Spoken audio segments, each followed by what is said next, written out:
I'm Nicole Lappin, the only financial expert you don't need a dictionary to understand. It's time for some money rehab.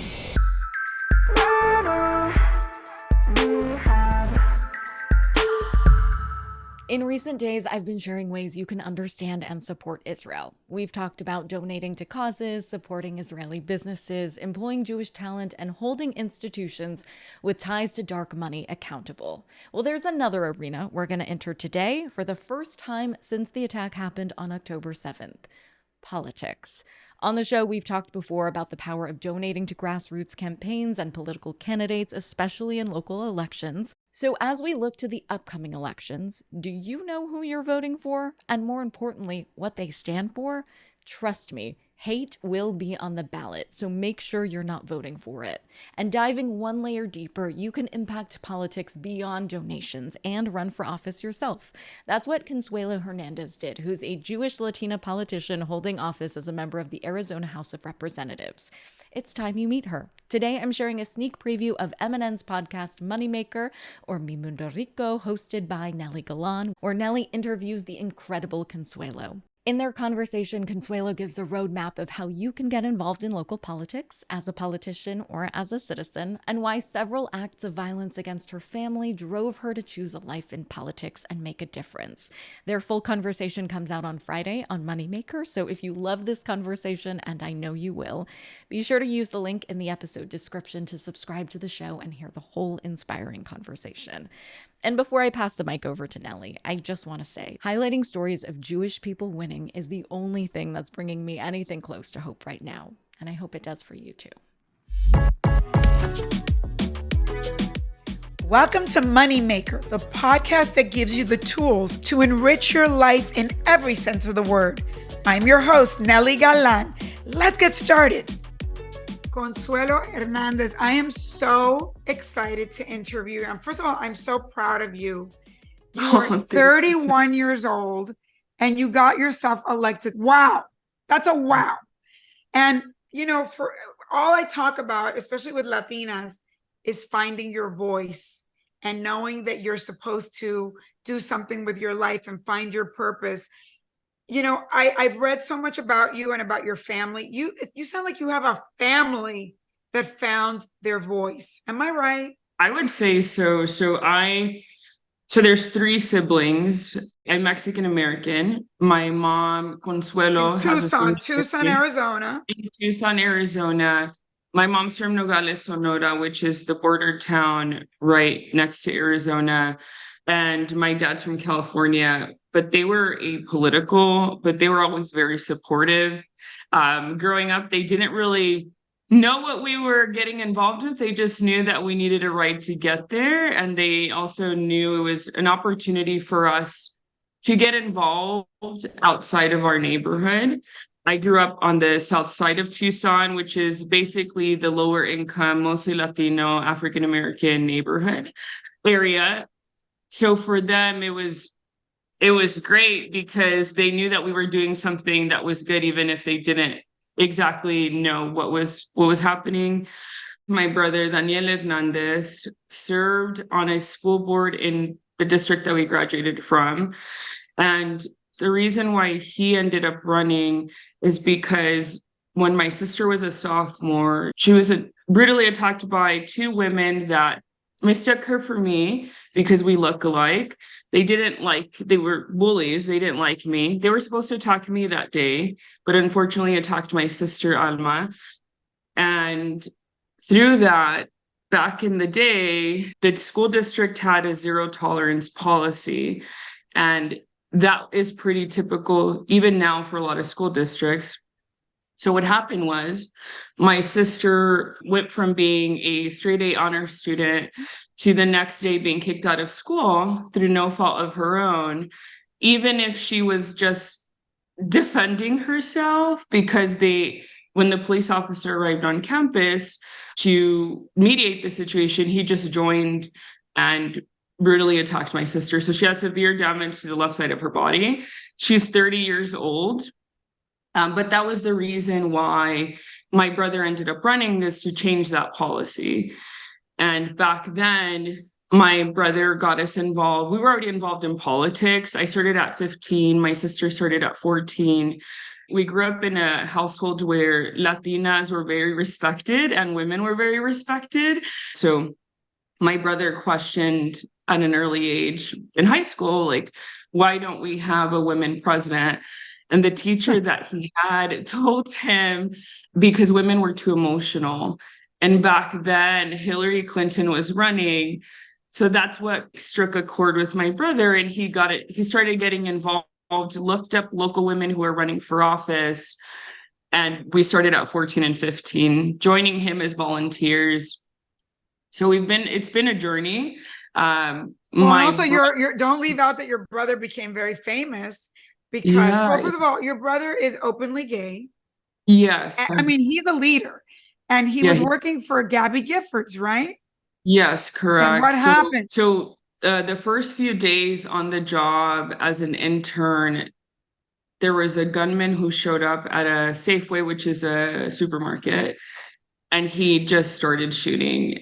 And my brother was running through when the gunman was shooting to go and give aid to his boss, which was a Congresswoman Giffords at the time. But the bandage that my brother ended up using was Israeli. So somehow through that process, people were curious, like, who's Daniel Hernandez that helped save Gabby Giffords? And people started doing research on my family, and they discovered that on my mom's side of the family from Mexico, they're Jewish. And they were like, oh, he's Jewish. So they were so proud, as well as the Latino community. So it was just really interesting how everything kind of came into play, because I always knew it.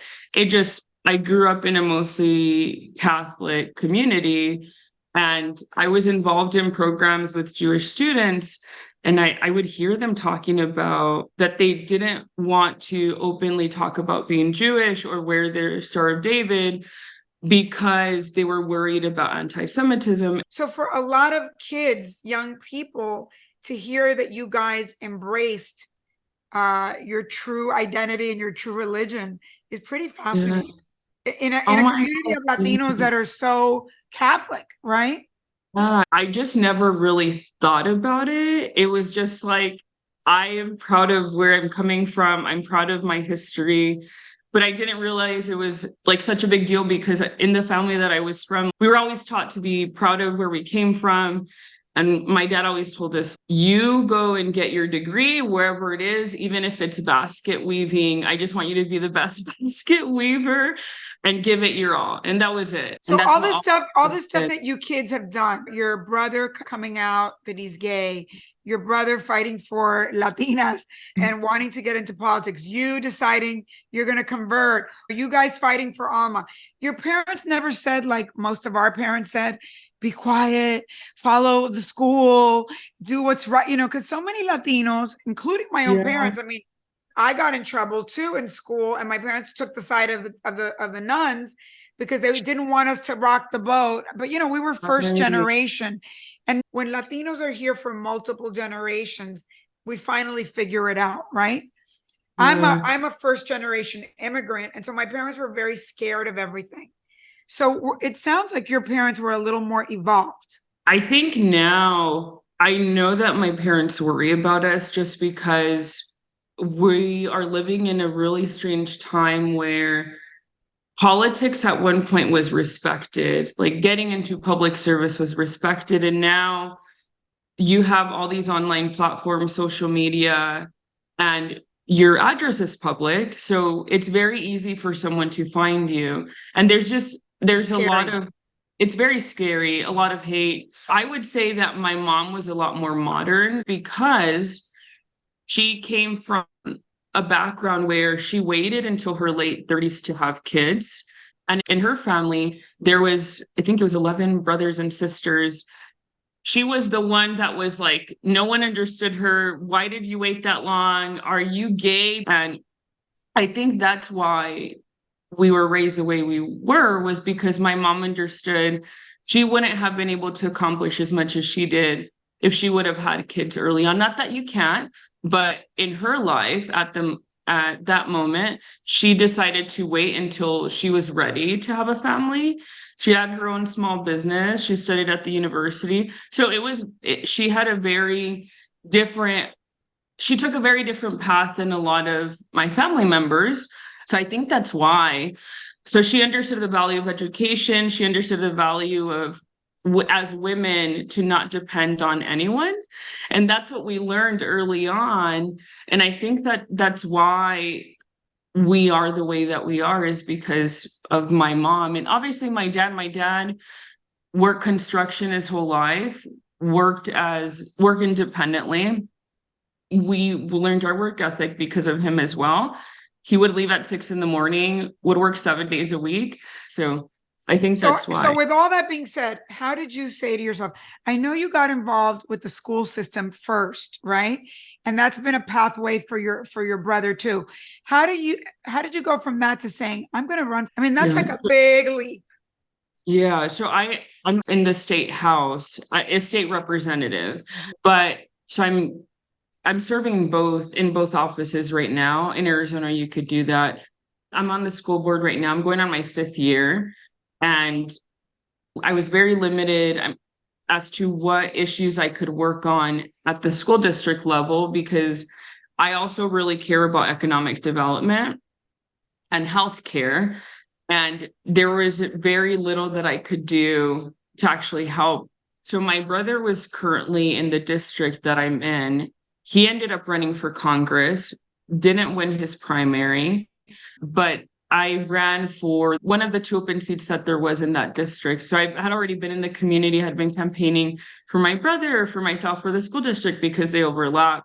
But that was the reason, is because I knew that I could accomplish so much more and work on other issues if I ran for the state house, for state representative, where I could actually make laws and apply funding to the different issues that I cared about. So you guys just learned how to do it. It sounds unbelievable to me that at you guys' age, you and your brother started just paying attention and figuring out, how do you create a campaign? How do you run for office? How do you do all that? How did you guys figure all that out? I think it's important to note that we came from a family that was apolitical. My parents didn't know what they were doing. I also don't come from a family that's wealthy. And that also demystifies a lot of the assumptions of Jewish people, is like, oh, they're all rich, they're all white. Like, no, they're not. There's a big community in Mexico City of Judíos, but we actually didn't know what we were doing. I still feel sometimes like I don't know what I'm doing, but in politics, I think this is important for people who are maybe interested in running or curious, like, how did we do it? In politics, the typical is, if you are interested in running for office, you have to go and talk to the person who was there before you, or the people who are there, to go and basically ask them for their blessing. But don't they tell you, girl, go away? Yeah. So my brother, when he first decided to run for school board, and they still turned him away, they still weren't supportive. And these are Latino elected officials, because they were thinking, I'm assuming in their mind, who's this young guy trying to make a difference, right? Like, it was not in their playbook, because in politics, people plan out I'm going to run for this in XYZ years. And it's kind of like a chess game.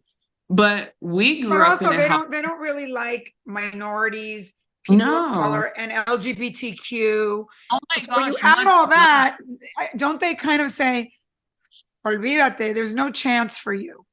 Yeah, right? Exactly. Because you're a minority within a minority within a minority, correct? Exactly, yeah. But we were lucky enough where we grew up in a household where my parents always said, if someone tells you no, go knock on someone else's door. And we already had that internal, we're not going to take no as an answer. And even if you don't like me, we're still going to be here. And when my brother first got involved, he didn't come out, which was important. The media outed him. So that was really unfortunate. So he was outed on national TV when the whole Gabby Giffords shooting happened. But when he ran for school board, there was flyer. This was a long time ago, but maybe I want to say 8 or 9 years ago. This was before social media was a really big thing, but there was flyers that went out in our community that said, "This is not a real man because he's gay," flyers with his picture. And he was so young, but they did flyering events. It was a lot of the Republicans, and because my brother is a gun violence survivor, the flyers also said, "He's trying to take your guns away." So it was just right-wing rhetoric that is unfortunate, because I think if my brother wouldn't have had the family support that he has, and he didn't have that thick skin because that's all we had growing up, if someone else who was in his shoes would have really survived that public type of attack, that would have broken somebody. That would have broken anyone. Yeah, that we should never I don't care if you don't agree with me. You should never normalize. We as a society should never normalize going after someone for their identity, who they are. You can go after them and hold them accountable for their policies, but to go after someone of the way that they look, or their religion, sexuality, that's unacceptable, and we should always reject that. But that was the start of it. We didn't know what we were doing. We didn't have any money in my brother's first campaign for the school board. But we did have a lot of volunteers and our own family who were able to knock on doors. And that it was just like literally knocking on thousands of doors that was able to win my brother's election. And then when my brother was on the school board, he also discovered that there was a lot of corruption in the district, because he was someone who studied everything, and they thought it was someone who was feeding him information, but it was just him reading through what was being put in front of him, which most people don't do, even in politics now. And he was able to find that out. My brother said, we shouldn't be supportive of this. We launched the first recall election of 2 school board members in Arizona history with no money, and we were young, but we knew that was wrong, that it couldn't be the second poorest school district was being robbed by the people that were leading the district. I'm still on that district now, and a lot has changed, but that's important, because even if you don't know what you're doing, if you see something that's wrong, you can do something about it, and you might get enough people that can join you. And that's what we did, is we built a very small group of 12 people. Half of them were my family, who recalled 2 sitting school board members. And people in politics told us, "No, don't do it. You're crazy. You need a consultant. You need all this money." And we were like, "No, we don't. I think people just need to know what's going on." You know what? You're kind of shocking me, because I have to say, I think maybe I'm jaded at this point, because I think we watch so much stuff, and and also listen, I'm a Latina that came from Cuba, and that my parents lost everything. Like, I grew up thinking bad things happen to good people, right? And I think that with everything we've seen in this country the last 10 or 20 years, but even like the last 10 years, you almost feel like there's no way to you're saying you can grassroot it. You can like have a community that believes in something, and you can actually go make a difference. And you're shocking me, because I guess I stopped believing that was possible, that there's a machine, and that if you're not in the machine, you don't get elected. And then we see a lot of people like us that start off with the right ideology, and then the machine takes over, and then they don't even look like what they started out looking like, right? Yeah. And you know what, though? You're right. There is a machine. Wherever you're at, it's people who've been inside of these chambers, who have their own people, pick their own people. But there is still a possibility. We're just one small example, but there is still a possibility of you wanting to make a difference and still not having to go ask and beg for support for people who are not even doing a good job, asking them to support you. we're always trying to recruit candidates to run. I'm also, along with my siblings, I think that we're very optimistic just because we've been able to help other people run for office, get elected, that we know it's possible. Is it going to be hard? Absolutely. Is it going to beat you down? Because campaigning can get very ugly. At the end of the day, you just have to remind yourself, like, is this worth it? And if it's worth it, then you do it. Even if you don't have an entire roster of people who are supporting you that are like the big people in the community, you can do it. You know, I read a lot about you. I look at your record, and you've also, not just that you got these gigs, but which I don't know how you did it, but you've created a lot of bills and you've gotten a lot of bills passed. Yeah. So how did you even do that? I mean, people tell you it takes forever to get a bill passed and we can't get it through. And I'm wondering if there's some secret sauce in Arizona, because when I think about places where I've lived, like I'm now living in Florida, before I was living in California, it seems to me almost impossible. Like it so feels hardened in these two states to get anything through. How did you get like actual bills and legislation? Talk about some of the stuff you've gotten through. It's kind of shocking. It was not easy by any means, but you're right. Arizona and Florida, I feel like we're always in a competition of who's the most extreme. And I know that the public thinks that we're a blue state because we have had at one point 2 Democratic senators, and we have now our highest elected offices recently in this election are now Democrats, but you can't do anything at the state level when your state Senate and state House are Republican. It's very difficult, even with having those higher offices. But it sounds simple, but a lot of people don't do it. Is for years, I will go wherever, I don't care if I don't agree with you. If someone invites me somewhere, I'll show up. And that's just how I learned to be supportive of different communities. But that's the most simple advice I can give anyone that is even interested, or even sitting elected Democrats who might be in the same position as me, is like, just show up. The amount of people who will show up to events that you might not agree with everything they're saying is very, like, slim to none. And for years, my dad grew up hunting. So for years, there's been a Republican friend of ours who has a farm in Arizona. And for years, he would do dove hunting during the season, would invite everyone. The only people who would show up to his dove hunting events were my siblings. I was on the school board at the time, but my siblings and my parents, because my mom didn't hunt, but my dad loved hunting. And the rest of them were Republicans. Everything adds on. Everything that you do, even if you think people don't notice, you can start chipping away at whatever it is that you want to work towards. And I wasn't intentionally doing it. I was just joining my family because I thought, like, oh, that's fun, right? But everything kind of added up. When I was a freshman, we're in a Republican-led legislature, not by many, but they still call the shots.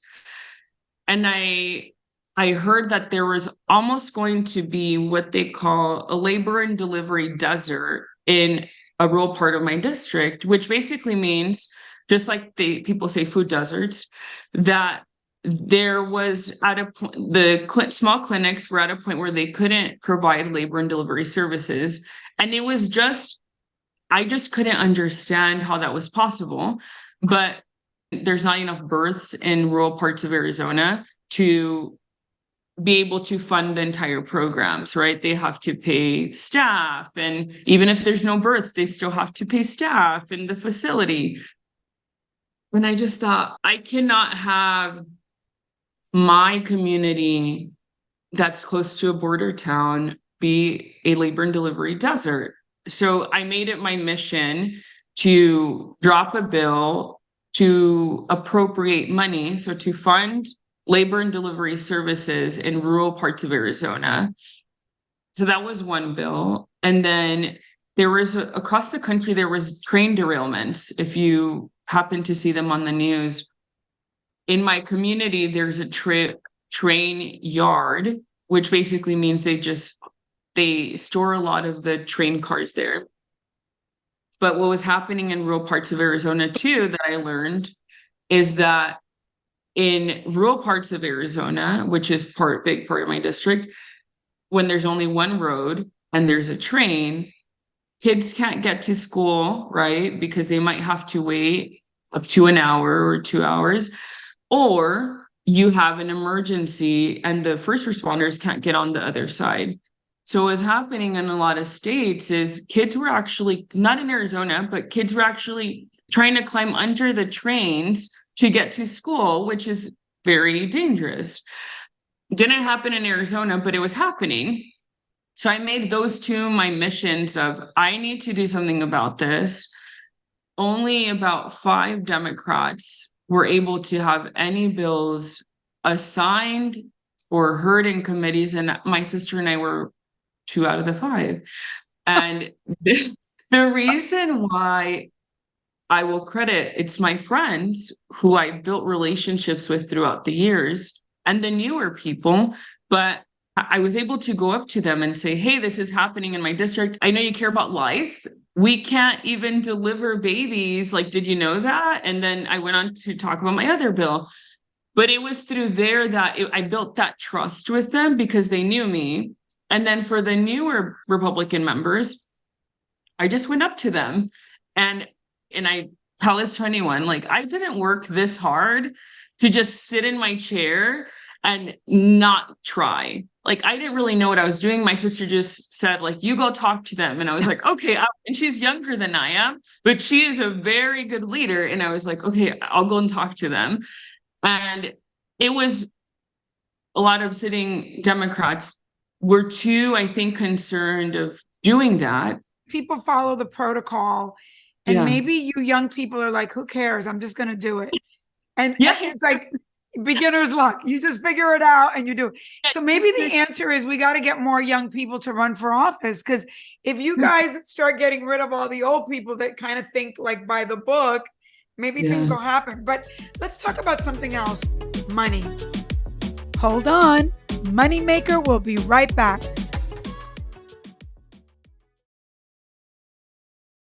Me again. If you're loving this conversation between Nelly and Consuelo, subscribe to Nelly's podcast Moneymaker at the link in the episode description to catch their full conversation.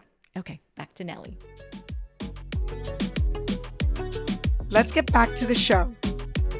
I know you're very interested in money and in young people and people of color and all this too, which is what I love and what I speak about, because I go, if we don't focus on financial, and especially women being financially self-reliant, if we don't understand the financial system of this country, we're not going to make it as a group, as Latinos, as women, as Jews, as anything, right?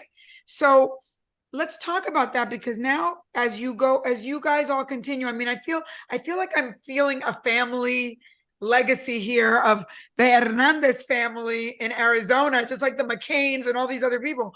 But as you guys go up the ladder and run for bigger office, and I see you all, I'm visualizing you all in such big political jobs, you are going to have to raise a lot of money. And I think we have to think about what we all should be doing to make money and save money and invest money in order to make it to the ends of our careers and also not be so dependent on other people, even though the life of a politician is dependent on money from other people. Because maybe you can explain to especially the young people listening how you can't get all your money from one source legally.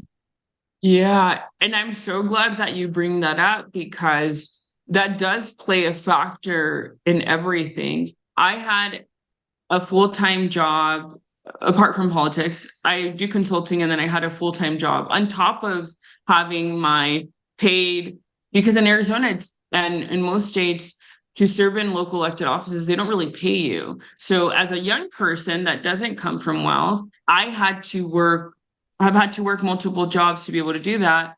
Thankfully, I've been able to figure it out. But I do think it's important for people to figure out how to plan ahead of time. I would consider running for office a life event because you have to kind of prepare for it. If you decide whether it's getting married or running for office or buying a house, whatever it is, everything is possible. You just have to figure out, how can I do it? And I think that's where trying to figure out what resources are available local to you. Because even if I, for example, had 3 jobs, I didn't know that I only needed 3% down for my down payment. Like, even though I'm in politics, like, you just assume that people know everything. No, I just didn't believe it. Even if it's true, I was just like, there's no way. 3%? I thought I needed 20. So you're telling me I could have bought a house a long time ago? And that was recent. Like you said, how as an individual, whether you're a woman or a man, like, how can I make sure I prepare myself so I am not dependent on anyone? In politics, you are dependent, but in your personal life, I would encourage everyone to try to figure what that means to you. Like, write out your goals. What are your next goals? And I'm not an expert, believe me, but it's the mentality that as Latinos, as being a majority in this country, we have so much purchasing power, so much. How do we use those dollars is what will make a difference for our generations to come, right? I explain this to people. Running for office is similar to running a small business because you need advertising, right? You need a logo. You need people to work with you. So I have a campaign manager. Her name is Berenice. And one thing, actually, I'll credit my brother, is he always taught us we need to hire people from our own communities, because normally people in politics hire people outside of the state and mostly people that are not from your community. In this case, majority Latino, African American, Native American. So I will credit our success to the people that helped us, but we also need to give them an opportunity to be able to get involved in politics. So we created an internship program, started with my brother when he was running for the school board. It was a very small stipend. I think at the time it was $250 per month. We hired students from our own school district who were interested but couldn't afford it because politics, there's so many hurdles. One of them for minorities is you just can't afford to do it. And we understand it because we had to do that. When we were when we first started, sometimes our parents didn't have gas money. And that was just the reality of like our situation. So we would scrap up money to put gas in our car, and then they would go and take us to our volunteer events.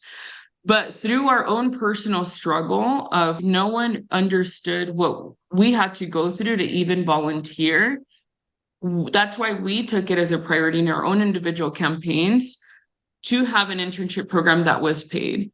And I don't care how much you pay them, you just have to feed them and pay them. Like, we can't afford as Latinos and as minorities to contribute to the same cycle of not paying your interns.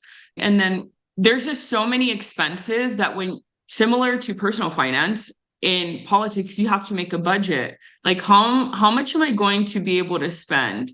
Okay, if I have to spend $5,000 a month, that means I need to bring in $5,000 a month. That's right. So that requires, and my brother taught us this because he had to do it first than all of us. You have to do things that make you uncomfortable.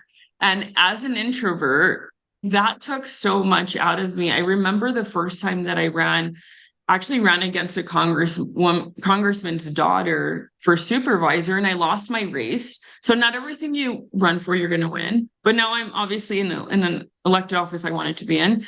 But I remember just sitting on my bed with a list of phone numbers of people that I knew. And even if it wasn't money for me in my bank account, I still had to call them and ask them. But just like the thought of, as Latinos, and I think that's we don't like that. It's embarrassing, right? As a learning, like, as Latinos, if we want to take back some power and work on policies that reflect our values, we have to get rid of some of the old ideas of being embarrassed about asking for help, even if it's not for you. We have to get rid of that idea. This money is not for me. This money is to be able to get me to where I need to go so then I can make a difference for everyone. To hear the rest of Nelly's conversation with Consuelo, including an incredible surprise from Nelly that leaves Consuelo speechless, the full conversation will premiere on October 20th on the Moneymaker feed, which you can find in the show notes.